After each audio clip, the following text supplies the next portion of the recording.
सुबह सुबह ये क्या हुआ। लो कर लो बात। मतलब होना क्या है, सुबह सुबह अच्छी खासी किसी की नींद आप खराब कर देंगे तो ऊपर से सारा दिन तो वैसे ही खराब जाना है। और मुझे तो ये बात समझ में नहीं आती कि लोग जल्दी उठ करके ऐसा कौन सा पहाड़ तोड़ लेते हैं, या फिर उन्हें मिल क्या जाता है।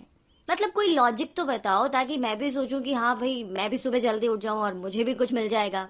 एक सेकंड, ये जो लाइन आपने बोली ना, बिल्कुल इसी लाइन पर बने रहे, इसी लाइन पर डटे रहे। मतलब इससे ना आगे जाइए ना पीछे जाइए, बस ये समरी जब तक खत्म ना हो जाए तब तक थोड़ा शांति के साथ धैर्य के साथ इसे सुनिए और फिर डिसाइड कीजिए कि आपको सुबह जल्दी उठना चाहिए या नहीं।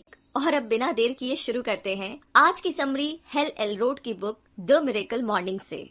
तो बात ऐसी है कि जब जिंदगी आपको बहुत ही मुश्किल हालातों से गुजरती लगे और कोई भी उम्मीद आपको दूर दूर तक नजर ना आए, तो एक बात हमेशा याद रखिएगा, आपसे भी बुरे दौर से गुजरने वाले बहुत सारे लोग और भी हैं जो बद से बदतर हालातों में जी रहे हैं। मतलब उनकी हालत आपसे भी बुरी है, मगर इसका मतलब ये बिल्कुल नहीं है कि आप निराश और उदास होकर के जिंदगी से हार मान ले। आपको ना एक बार फिर से उठना होगा और कमर कसकर इन सारे मुश्किल हालातों का सामना करने को तैयार होना होगा। और इसके लिए आपको ज्यादा दूर जाने की जरूरत नहीं है। हेल एलरोड इस बात का जीता जागता उदाहरण है। जी हाँ, उन्होंने साबित कर दिखाया कि इंसान अगर चाहे तो बुरे से बुरे टाइम में बिना अपनी लगन और मेहनत से उम्मीद का एक चिराग तो पक्के से जला सकता है। उन्होंने अपनी निजी जिंदगी में न जाने कितनी ही मुश्किलों का सामना किया है। आई थिंक इसका अंदाजा आपको इस कहानी से लग जाएगा। जब वो छोटे लड़के थे तब एक दिन उनकी छोटी बहन को गोद में लिए हुए उनकी माँ बुरी तरीके से चिल्लाते हुए रो रही थी। उन्हें मालूम था कि उनकी बहन, जो कि खतरनाक बीमारी के साथ पैदा हुई थी, ज्यादा दिन जीवित नहीं रह पाएगी। बावजूद इस सच के ये बात बहुत ही दुखद थी। उस हादसे के बाद उन्होंने और उनके माता पिता ने आगे बढ़कर उस अस्पताल के मरीजों की मदद करना शुरू किया जहां हेल की बहन का इलाज हुआ था। तो इस सारी घटना के दौरान उन्होंने सीखा कि आपकी प्रॉब्लम चाहे जितनी बड़ी क्यों ना हो या आपकी सिचुएशन कितनी ही वर्स्ट क्यों ना हो, हमेशा एक जैसी नहीं रहती, यानी कि हमेशा स्थायी नहीं रहती। और ये हमें काफी कुछ सिखाती भी है। इतना ही नहीं, इसके बाद उनके साथ एक और दुर्घटना घटी। उनका एक बहुत ही बुरा कार एक्सीडेंट हुआ। हेल अपनी गर्लफ्रेंड के साथ अपनी नई गाड़ी मस्टैंग में 70 किलोमीटर की रफ्तार से जा रहे थे। दूसरी तरफ से एक शराबी 80 किलोमीटर की रफ्तार से ट्रक चला रहा था और हेल की गाड़ी से आ टकराया।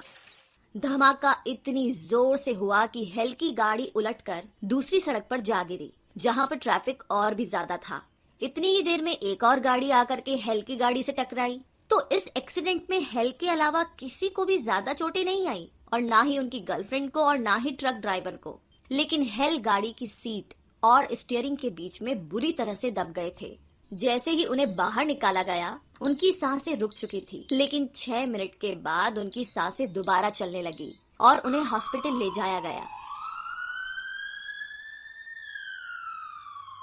उनकी 11 हड्डियां टूट चुकी थी और अगले 6 दिनों में उनकी 7 सर्जरीज भी हुई। तो इतना सब होने के बाद डॉक्टर्स ने उन्हें बहुत ही साफ साफ शब्दों में कहा कि अब आप कभी भी व्हील चेयर से नहीं उठ पाएंगे। लेकिन हेल ने डॉक्टर्स की सलाह के बावजूद ना ही सिर्फ चलना शुरू किया, बल्कि 84 यानी कि 84 किलोमीटर के अल्ट्रा मैराथन में भी भाग लिया।